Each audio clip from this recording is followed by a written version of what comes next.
성도님도 오늘 아침에 일어나셨을 때 기분이 어떠셨나요?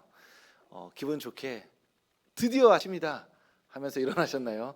아니면 아이고 삭신이야 하면서 일어나셨나요? 저는 어제 이제 설교를 늦게까지 보통 준비하다 보니까 아침에 딱 눈 뜨면 아, 주일이구나 하면서 가장 먼저 걱정하는 마음이 듭니다. 왜냐하면 제가 설교를 잘 못해서 다 주무시면 어떡하지? 책임질 수 없는 일인데 이러면서 이제 설교에 대한 부담과 긴장감이 여전히 있습니다. 그럼 하나님께서 은혜를 주셔서 못해도 잘 들렸으면 좋겠다. 아 하면 얼어듣고 이렇게 콩떡같이 말하면 또 찰떡같이 듣는 그런 일이 일어나길 바랍니다 하면서 눈 뜨고 기도하면서 이렇게 길을 걸어 나옵니다. 하나님의 말씀으로 우리의 긴장되고 굳어진 마음들이 다 풀어지고, 그래서 말씀 안에서 온전히 행복해지면 좋겠지만 사람의 마음이라는 것이 꼭 그렇지만도 않습니다. 아무리 좋은 설교를 들어도 베베 꼬인 마음은 계속 꼬여 있게 되어 있고, 지치고 힘든 육신은 어떤 방식으로도 풀어지기가 쉽지 않은 게 사실입니다.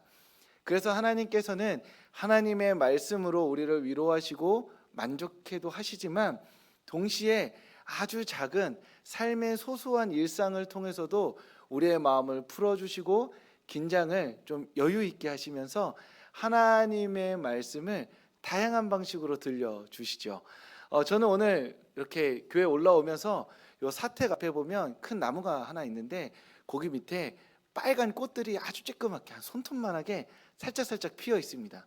그런데 바닥에 가득 펴 있는 게 아니라 그 메말라 보이는 땅, 그래서 아직은 꽃이 피기 어려울 것 같은데 새빨간 꽃들이 피어 있어서 더 주목하게 됩니다. 그러면서 아, 겨울이 지나고 꽃이 피고 있구나, 이렇게 메마른 땅에도 꽃이 빨갛게 예쁘게 피고 아름답게 피고 있구나 하면서, 평소에는 꽃이 별로 안 좋아했는데 원래는 진짜로 어느 날부터 꽃을 보며 흐뭇하게 웃고 있는 저 자신을 보게 됩니다. 그래서 사진 찍으려다 참았습니다. 아직 문수나 사진 찍을 나이는 아니다 이러면서 참았는데, 그런 길가에 피어난 작은 꽃들을 보면서도 하나님의 위로와 또 여유와 또 하나님께서 부어주시는 작은 행복과 기쁨을 누리게 되는 것이죠.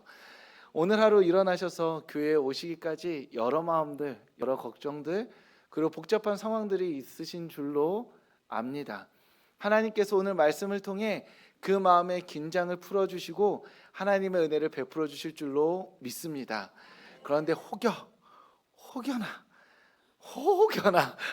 말씀이 도무지 들리지 않고 어젯밤에 늦게 자서 잠이 너무 와가지고 30분 내내 졸다 가신다 하더라도 문을 열고 나갔을 때 따스하게 비치는 햇살이, 뛰어노는 아이들의 목소리가, 그리고 식당에서 준비되고 있는 맛있는 닭도리탕이 하나님의 말씀이 되어서 우리를 위로할 줄로 믿습니다. 그러니 여러 방식으로 다양한 모습으로 우리를 위로하시기에, 또 우리를 위로하기 위해 말씀하시는 그 하나님을 기대하며 예배하는 성도님들 되시길 주님의 이름으로 축복합니다. 하나님께서 죄와 심판, 구원의 이야기가 반복되는 세상 속에서 아브라함을 선택하셨습니다. 아브라함은 노인이었고 불임이었죠. 하나님은 아브라함이 늙도록 아이를 낳지 못하게 함으로써 그 인생을 심판으로 끝내시려는 듯 보였습니다. 아마 아브라함도, 그리고 아브라함의 모든 가족들도 그렇게 생각했을 것입니다. 우리 인생은 어딘지 모르겠지만 우리가 지은 죄로 말미암아 이렇게 심판으로 끝이 나는구나 라고 믿었을 것입니다. 그런데 하나님은 아브라함을 선택하셨습니다. 하나님의 선택으로 말미암아 죄와 심판의 이야기였던 아브라함의 이야기가 구원의 이야기로 전환됩니다. 하나님께서 저와 성도님들을 선택하셨습니다. 하나님께서 선택하셨기에 우리가 이 자리에 있을 수 있는 것이죠.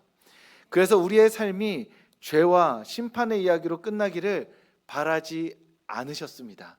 하나님은 우리가 우리의 삶을 어떻게 이해하든, 우리가 우리의 삶을 어떻게 해석하든, 이 세상이 우리의 삶에 대해서 무엇라 평가하든 개의치 않으셨습니다. 누가 우리의 삶의 죄와 심판이라고 말하든 상관없이 내가 너의 삶의 구원의 이야기를 다시 써내려 가겠다, 결심하시고 우리 한 사람 한 사람을 선택하셔서 이 자리 가운데 불러 주신 것입니다. 그래서 우리는 오늘 이 자리에서 다시 주님의 구원의 이야기를 써내려가는 삶을 시작하는 것입니다. 서울교회 주일 예배 오신 성도님들을 다시 한번 주님의 이름으로 환영하고 축복합니다. 주님께서 성도님들의 삶에 구원의 이야기를 써내려 가시기 위해서 이번 한 주 성도님들을 기다리셨습니다. 그러니 그 주님의 말씀 앞에서 우리의 삶을 내어드리고 다시 한번 오늘부터 주님과 함께 새로운 삶을 시작하는 성도님들 되시길 주님의 이름으로 축복합니다. 하나님께서 아브라함에게 고향과 친척과 아버지의 땅을 떠나서 집을 떠나서 새로운 곳으로 가라 말씀하셨습니다. 하나님의 말씀의 방점은 떠나는 데 있는 것이 아니라 새로운 곳으로 가라는 데 있었습니다. 지금 있는 곳을 떠나는 것은 그 떠나는 것만으로는 어떠한 것도 이룰 수 없고 얻을 수 없기 때문입니다. 내가 지금 있는 곳이 너무 싫다고, 내가 지금 만나고 있는 사람들이 너무 싫다고 해서 일단 뛰쳐나와 버리면 무언가 속 시원함은 있을 수 있겠지만 결국 나는 홀로 앞으로 가야 할 삶을 감당해야 합니다. 만약 미래에 대한 계획이 없다면 그저 그 사람의 떠남은 객기일 수밖에 없는 것이죠. 그래서 하나님은 아브라함을 선택하시면서 죄와 심판의 이야기에서 떠나라 말씀하셨고, 내가 너에게 지시할 그 땅으로 가서 그 가는 모든 과정, 그 땅에서 살아가는 모든 과정이 구원의 이야기가 되게 하겠다 말씀하셨던 것입니다. 아브라함은 순종하여 떠났고 갔습니다. 그리고 그곳에서 구원의 이야기라 믿을 수밖에 없는 자기 자신보다 더 사랑하는 아들 이삭을 얻게 됩니다. 아브라함은 이삭을 사랑하였습니다. 100세에 늦게 얻은 아들이었기 때문만은 아니었습니다. 100세에 얻었기 때문에 사랑하는 것은 너무나 당연하지만 그 이유 때문만은 아니었습니다. 이삭은 죄와 심판이 끝나고 하나님의 구원이 시작되었다는 선언과도 같은 존재였습니다. 큰 인족을 이루어 주겠다고 하나님께서 말씀하셨고 75세에 떠났고 그 75세부터 25년간을 기다리면서 100세에 이르렀을 때 이삭을 얻음으로 말미암아 이삭은 그냥 아이가 아니라 하나님의 약속의 성취에 살아있는 선물 같은 존재였던 것이죠. 75년의 시간이 죄와 심판이었다면 100년에 이르러서야 이삭으로부터 이제 구원의 이야기가 시작되었구나 라고 여길 수밖에 없었기 때문에 아브라함은 이삭을 사랑했던 것입니다. 아브라함은 고향을 떠나온 이방인으로서, 한 가정의 아버지로서, 그리고 한 사람의 신앙인으로서 이삭을 사랑했던 것입니다. 그냥 사랑한 것이 아니라 자기 자신보다 더 사랑했던 것입니다. 하나님께서 아브라함에게 다시 말씀하셨습니다. 아브라함 입장에서는 이삭이 태어남으로써 하나님의 말씀이 끝이라 생각했을지 모르겠습니다. 이렇게 이삭까지 얻었으니 이제 이삭을 잘 키우고 자신은 하나님 앞에 신실한 삶을 살아가면 된다고 생각했을 것입니다. 그런데 다시 하나님께서 말씀하십니다. 그런데 이번에는 고향과 친척과 아버지의 집을 떠나는 것이 아니었습니다. 만약 아브라함에게 다시 한번 네가 이 가나안 땅에서 고향과 친척과 이 집안을 떠나 홀로 새로운 삶을 시작하라 말씀하셨다면 아마 아브라함은 조금은 쉽게 순종할 수 있었을 것입니다. 왜냐하면 한번 떠나봤기 때문이죠. 물론 지금 사랑하는 이곳이 있지만 하나님께서 말씀하시면 믿음의 모험을 감행할 만큼 아브라함은 하나님을 사랑하고 있었습니다. 그런데 문제가 있었습니다. 이번에는 하나님께서 이삭을 번제로 바치라 말씀하신 것입니다. 이삭을 죽여서 각을 떠서 번제물로 바치기 위해 한 산으로 가라 말씀하셨기 때문이었습니다. 아브라함이 떠나야 하는 것은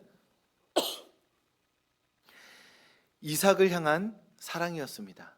그리고 아브라함이 가야만 하는 곳은 이삭을 제물로 바쳐야만 하는 산이었습니다. 이삭을 자신보다 사랑했던 아브라함에게 이것은 불가능한 일이었습니다. 이 불가능한 명령이 아브라함에게 내려졌습니다. 아브라함은 이제 결정해야만 했습니다. 이제까지 단 한 번도 고민해 보지 않았던 고민을 시작했습니다. 그 고민이 무엇이냐 하면 자기 자신보다 사랑하는 이삭과 자기가 이 세상 무엇보다도 사랑하는 하나님, 그 둘 중에 하나를 선택해야 하는 기로에 놓이게 된 것입니다. 하나님을 사랑한다면 이삭을 바쳐야 했습니다. 그런데 이삭을 사랑한다면 하나님의 말씀에 불순종해야만 했습니다. 이것이야말로 아브라함에게는 어려움이자 고통이었습니다. 아브라함은 아마 생각했을 것입니다. 사랑하는 아들을 제물로 바치라고 요구하는 신이 정말 신인가? 사랑하는 아들을 제물로 바치라고 요구하는 신의 음성이 정말 신의 음성인가? 나를 고향과 친척과 아버지의 집을 떠나라고 말씀하셨던 그 신이 정말 지금 사랑하는 아들을 바치라고 요구하는 신이 맞는가? 아마 끝도 없이 생각했을 것입니다. 하지만 그 결론은 고향과 친척과 아버지의 집을 떠나라고 한 그 하나님이 바로 이삭을 바치라고 하는 하나님이라는 확신이었습니다. 그러니 아브라함은 그 하나님의 말씀에 순종해야만 했습니다. 왜냐하면 하나님의 말씀을 따르는 삶이 자신에게 주어진 삶이라고 믿었기 때문입니다. 그래서 아브라함은 길을 떠납니다. 이삭을 바치는 길을 떠나게 되죠. 우리는 이 잔인한 이야기가 시험임을 알고 있습니다. 왜냐하면 성경에 써져 있고 미리 읽었기 때문입니다. 창세기 22장 1절 말씀을 이 시간 함께 한 목소리로 읽겠습니다. 그 일 후에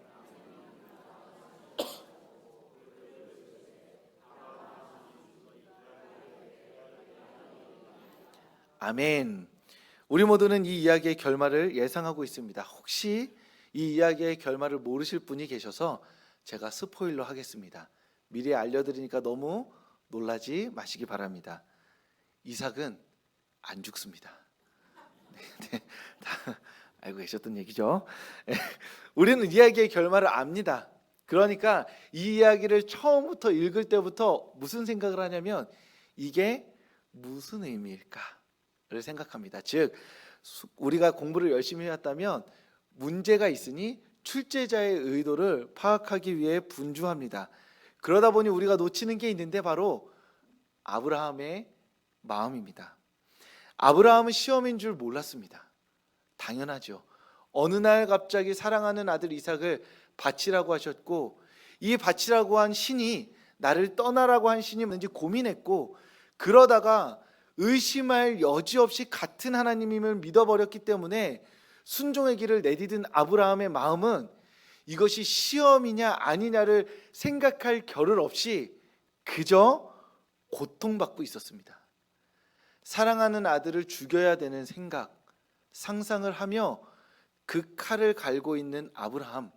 즉 아브라함은 이것을 여유 있게 우리가 성경을 읽듯이 아 맞아 이것은 시험이야. 하나님 등장하실 거야. 언제쯤 등장하실까? 아브라함이 이걸 조금 예상하고 있지 않았을까? 그래서 하나님 언제 등장하실지 나름은 마음 한구석에 기대하고 있지 않았을까? 라고 우리는 생각할 수 있지만 아브라함에게는 그 매 시간, 매 분, 매 초가 지옥 같았을 것입니다. 그는 이 사건을 시험이라고 생각하기에는 너무나 큰 사건이었기 때문에 그저 이 삶의 문제 앞에서 고통만 받고 있었습니다. 아브라함에게는 시험이 아니라 삶이 고통이었던 것이죠. 한 작가는 삶을 고해라 말합니다.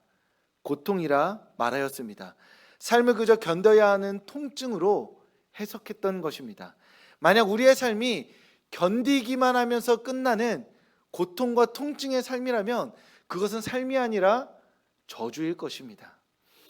아마 이삭을 데리고 한 산을 거슬러 가고 있는 그 아브라함의 삶이 그 순간이 아마 저주였을지도 모르겠습니다. 그리고 계속 되물었을 것입니다. 하나님, 복이 되게 하겠다 말씀하셨잖아요. 온 민족에게 내가 복이 되겠다 하셨고, 그 복의 시작으로서 한 생명을 주기로 약속하시지 않으셨습니까? 그리고 그 주겠다고 약속하신 생명이 바로 이삭이 아닙니까? 지금 어떠한 일이 벌어지고 있는 것입니까? 라고 물었을 것입니다. 하나님은 아브라함이 큰 민족을 이루고 복이 되게 하시기 위해서 구원으로 인도하셨습니다. 이 사실을 아브라함이 믿고 있었죠. 그래서 하나님은 아브라함을 시험하셨습니다. 민족의 아버지가 될 자격이 있는지, 복의 근원이 될 자격이 있는지, 그만큼 하나님을 사랑하는지 하나님은 시험하기를 원하셨고, 그렇게 아브라함을 시험하셨습니다. 이 모든 이야기의 결말을 안다고 하더라도 왜 이렇게까지 시험하셔야 했는지 우리는 알지 못합니다. 아브라함은 더더욱 몰랐을 것입니다. 삶의 한복판에서 자신에게 지금 일어나는 일이 하나님의 시험이라고 여유 있게 말할 수 있는 사람은 아브라함도 없고 지금 이 중에서도 없습니다. 우리는 그저 삶을 통증으로 여기며 고통으로 여기며 하나님 왜 그러십니까? 어찌하여 나를 버리시나이까? 라고 예수님께서 외쳤던 그 말씀을 우리도 동일하게 외칠 수밖에 없는 것입니다. 이것이 시험이라고, 끝이 있다고, 이삭은 죽지 않을 것이라고, 너의 삶이 하나님의 복과 인도 가운데 이끌릴 것이라고 우리는 믿을 수 없어 고통받고 있게 되는 것입니다. 알고 있습니다. 그리고 어떤 그럴싸한 말과 신학으로 해석할 수 있지만 우리는 하나님의 뜻을 다 온전히 이해할 수 없는 하나님의 피조물이기 때문에 그저 이 삶의 한복판에서 고통하고 곤란해하며 아파할 수밖에 없는 것이 우리인 것입니다. 그럼에도 불구하고 주일 예배에 나와서 이 고통 가운데 있는 우리의 삶을 주님께 올려드리며 하나님 우리에게 한 말씀만 하여 주시옵소서라고 우리는 주님께 기도합니다. 그래서 하나님이 이 주일 예배에 다시 한번 우리에게 말씀하십니다. 이것이 고통이 아니라 시험이며 이 시험을 통해 우리는 하나님을 더 깊이 진실되게 사랑하게 될 것이라고 주님께서 오늘 우리의 삶 가운데 말씀하십니다. 하나님의 약속이 우리의 삶 가운데 성취되어 우리가 끝내 복의 통로로 쓰임받을 것이라고 주님은 오늘 이 주일 하나님의 말씀을 간구하는 우리에게 말씀하고 계신 것입니다. 여전히 하나님의 시험 가운데 고통으로 신음하는 성도님들에게 하나님이 이와 같이 말씀하십니다. 야고보서 1장 12절의 말씀을 제가 읽어드리겠습니다. 우리 하나님 말씀 함께 읽겠습니다. 시험을 참는 자는 복이 있나니 이는 시련을 견디어낸 자가 주께서 자기를 사랑하는 자들에게 약속하신 생명의 면류관을 얻을 것이기 때문이라. 아멘. 하나님께서 이 시험을 고통이 아니라 시련으로 견뎌내는 자들에게 생명의 면류관을 주겠다 약속하십니다. 이 시험 끝에 죽음이 있는 것이 아니라 하나님의 상과 은혜가 있다고 말씀하십니다. 그래서 이 시험을 포기하지 않고 이 시험을 고통이라 낙심하지 않고 끝내 하나님과 함께 걸어가겠다 믿고 기도하는 그 삶에 하나님께서 상과 은혜를 주시겠다 말씀하십니다. 용기 내어 살아가기로 선택한 그 삶을 하나님께서 응원하고 계신 것입니다.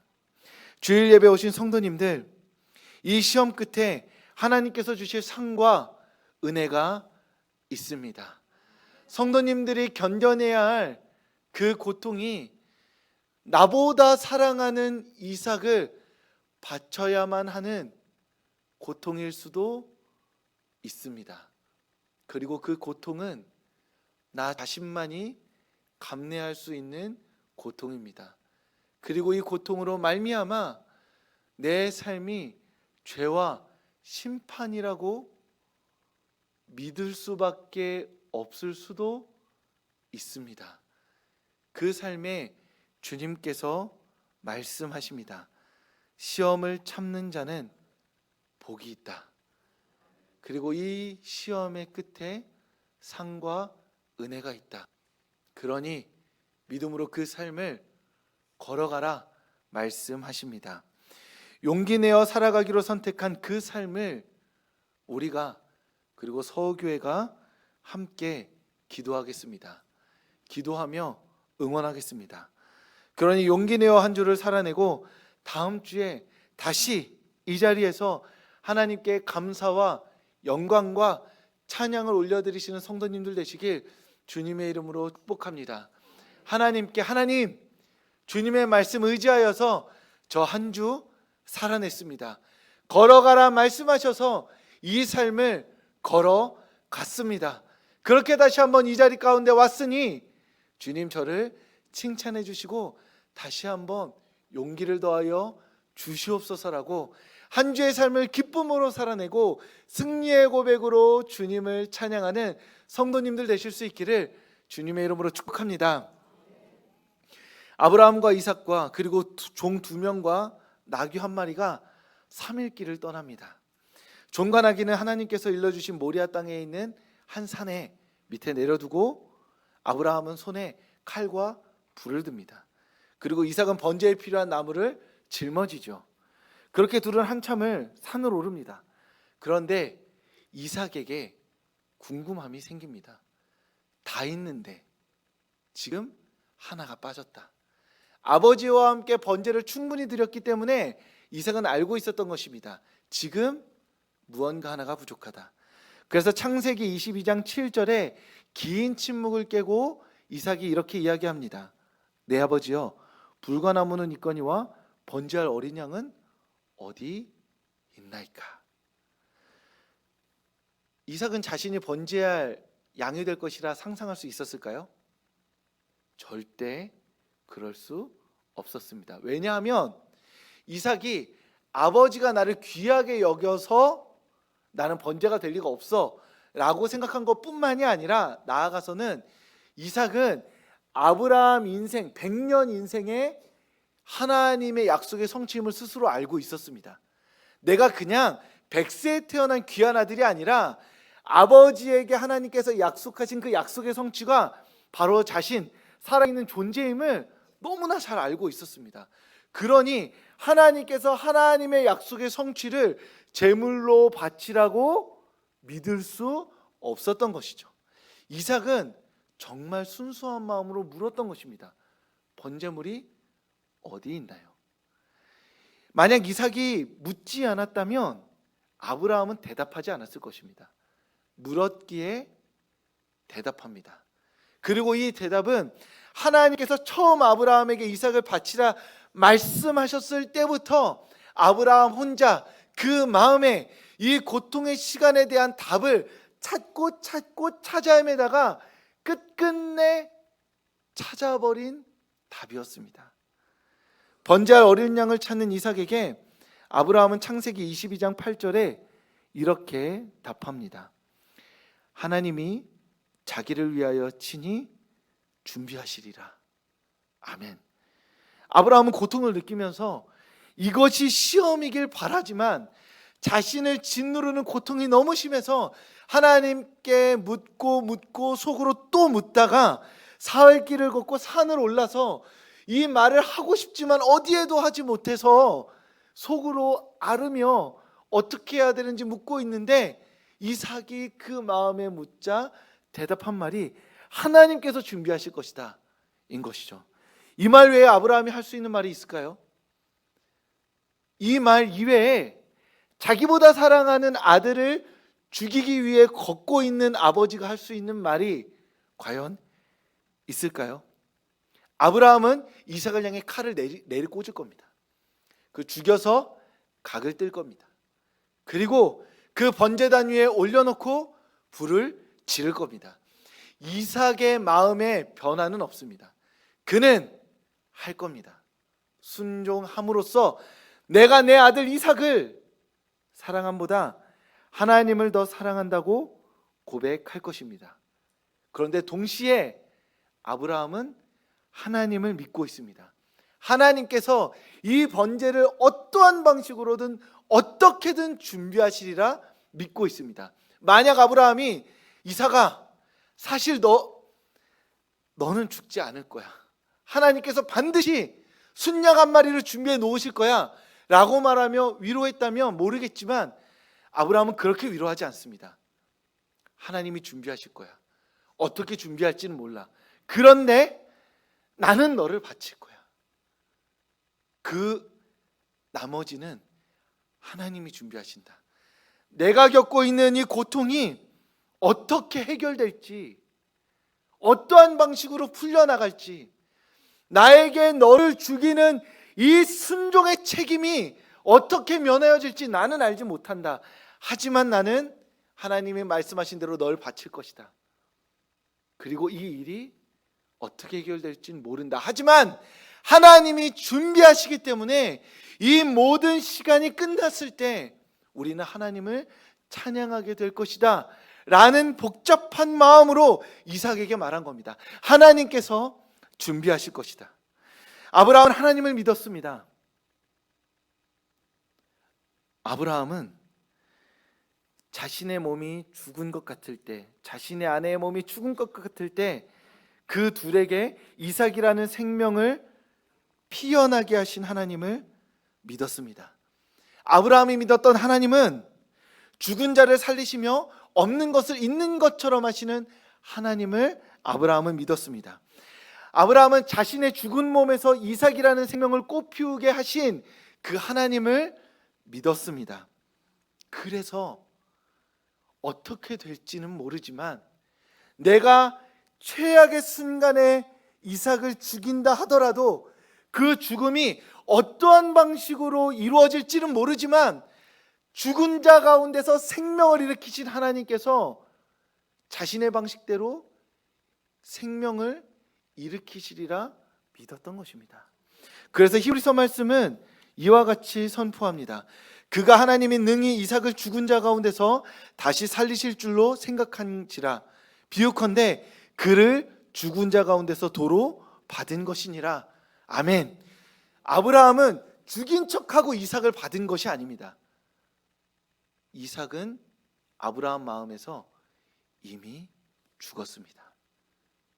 그리고 하나님은 아브라함 마음 가운데서 이미 죽은 이삭을 죽음 가운데 생명을 살리시는 능력으로 다시 살리셨던 것입니다. 사랑하는 성도님들, 하나님은 죽은 자를 살리시는 하나님이십니다. 너의 인생에 어떠한 죽음이 들이온다 하더라도, 그래서 내가 인생은 죽음으로 끝나는 것이라고 말한다 할지라도 하나님은 그 죽음 가운데 생명을 꽃피워내실 수 있는 분이십니다. 한나에게 사무엘을 허락하셨고 남편을 잃었던 룻을 통해 다윗의 왕위를 세우셨습니다. 그리고 역사의 정점에 남자를 모르는 마리아를 통해 아기 예수님을 태어나게 하셨죠. 그리고 그 예수 그리스도 십자가에 달려 죽게 하셨지만 사흘 만에 부활 생명으로 일으키셔서 끝끝내 이 역사의 모든 이야기 가운데 나는 죽은 자 가운데 생명을 일으키는 하나님이다. 그뿐만이 아니라 나를 믿는 자, 내가 예수 그리스도를 죽음 가운데 부활시켰다고 그 예수 그리스도의 이름을 믿는 모든 자에게 이와 같이 생명을 주는 분이다 라고 하나님은 이 모든 역사를 통해 우리에게 말씀하고 계시고 선포하고 계신 것입니다. 그 하나님을 네가 믿느냐? 라고 묻고 계신 것이죠. 아브라함은 그 하나님을 믿었기에 이삭을 죽였습니다. 그 고통을 받아들였습니다. 그래서 아브라함은 자신이 겪고 있는 그 일이 시험인 줄 몰랐지만 죽음 가운데 살리시는 하나님을 믿었기에 그 고통을 시험으로 바꾸었고 그 시험을 시련으로 이겨내어 하나님의 복과 은혜를 받게 된 것입니다. 그 하나님께서 오늘 우리에게 말씀하십니다. 나를 사랑하며 순종하는 너의 인생에 내가 생명을 준비해 두었다고. 너의 삶이 결코 죄와 심판으로 끝나지 않을 것이라고. 너가 생각하기에는 지금 있는 이 삶이 독자 이삭을 하나님께 바치는 것처럼 도저히 감당할 수 없고 이해할 수 없는 고통의 연속이라 할지라도 이 고통을 시험이라 믿으며 시련으로 이겨내는 너의 삶에 내가 끝끝내 생명의 꽃을 피워내겠다 말씀하고 계신 것입니다. 가장 추운 겨울에 가장 아름답게 동백꽃을 피워내시는 하나님께서 너의 인생의 그 결정적 순간에 생명을 피워내겠다 말씀하고 계신 것입니다. 그러니 걸어가라. 믿음의 삶을 살아가라.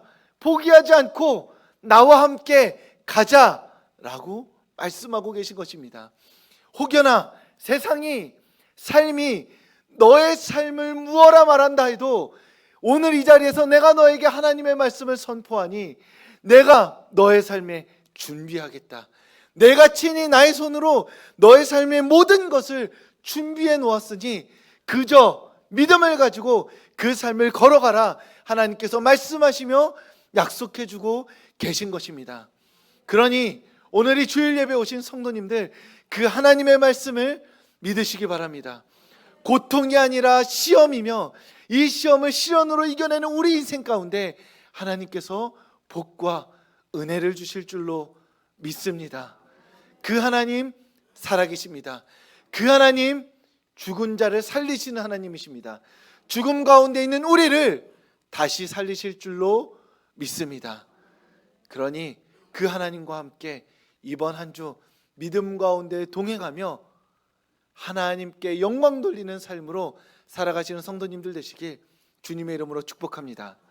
기도하겠습니다. 하나님, 우리에게 하나님이 필요합니다. 하나님의 한 말씀이 필요했습니다. 세상이 우리를 향해 내어던지는 그 날선말들, 좌절하고 넘어져 조롱하는 그 가시 같은 말들, 결국 다 너의 탓이라고 말하는 그 사나운 말들 앞에서 하나님의 말씀이 간절히 필요했습니다. 이것이 죄와 심판이 아니라고, 고통이 아니라고, 시험이고 이 시련을 이겨내는 삶에 하나님이 허락하시는 상과 은혜가 있다고 하나님께서 친히 준비해 놓으셨다고 하는 그 하나님의 한 말씀이 너무나 필요했습니다. 하나님, 우리에게 말씀하여 주셨으니 그 말씀을 의지하여 이번 한 주의 삶을 살아가고자 합니다. 그러니 하나님, 우리의 힘이 되어 주시옵소서. 우리의 용기가 되어 주시옵소서. 우리의 믿음이 되어 주시옵소서. 그로 말미암아 우리가 세상을 보는 것이 아니라 이 세상 너머에 계신 우리에게 하늘의 상급을 약속하신 그 하나님을 보며 씩씩하게 이 삶을 걸어나가게 하여 주시옵소서. 하나님, 말로 못할 고통 가운데 계신 성도님들이 있습니다. 육체의 질병과 마음의 질병과 경제적 문제와 그리고 차마 누구에게도 꺼내지 못한 상처로 말미암아 여전히 겨울 가운데 계신 분들이 있습니다. 꽃이 피고 햇살이 따스하게 내리쬐며 온 세상이 봄의 생명으로 약동하는 가운데 홀로 겨울에 머물며 따뜻한 봄을 기다리고 계신 성도님들이 계십니다. 하나님, 그 성도님의 삶 가운데 찾아가 주시옵소서. 혼자 울고 있는 그 순간에 눈물을 닦아 주시옵소서. 아무도 날 위해 기도하지 않는 것 같은 그 순간에 오늘 우리의 기도를 기억하게 하여 주시옵소서. 누군가가, 우리가, 서호교회가 그 눈물 짓는 한 사람을 위해 기도하고 있음을 기억하며 하나님 앞에 그 삶을 뚜벅뚜벅 살아나가는 우리 성도님들 되게 하여 주시옵소서. 하나님, 우리에게 복과 은혜를 허락하여 주셔서 감사합니다. 충만한 은혜로 다른 이들을 섬기며 돌볼 수 있는 마음의 여유를 허락해 주셔서 감사합니다. 그러니 주님, 주님의 뜻을 따라 나만을 감당하는 1인분 인생이 아니라 서로를 돌보고 아껴주는 그러한 삶이 되게 하여 주시옵소서. 그렇게 우리가 서로를 돌봄으로 주님의 몸된 교회가 되어가게 하여 주시옵소서. 오늘도 예배 자리에 우리를 불러주셔서 감사합니다. 이 하루가 있어서 우리가 이 한 주를 살아갈 수 있습니다. 그러니 주님, 우리의 힘이 되어 주시옵소서. 사랑합니다. 예수님, 예수님 이름으로 기도합니다. 아멘. 이제는 우리 주 예수 그리스도의 은혜와 하나님의 사랑과 성령의 교통하심이 우리의 삶을 시험이라 말씀하시며 이 시험의 끝에 내가 친히 준비한 상과 은혜가 있다고 말씀하시는 그 하나님을 믿기로 결단하며 삶의 자리로 나아가는 이 자리 가운데 모인 모든 이들의 머리 위에 지금부터 영원까지 함께 하시기를 간절히 축원하옵나이다. 아멘.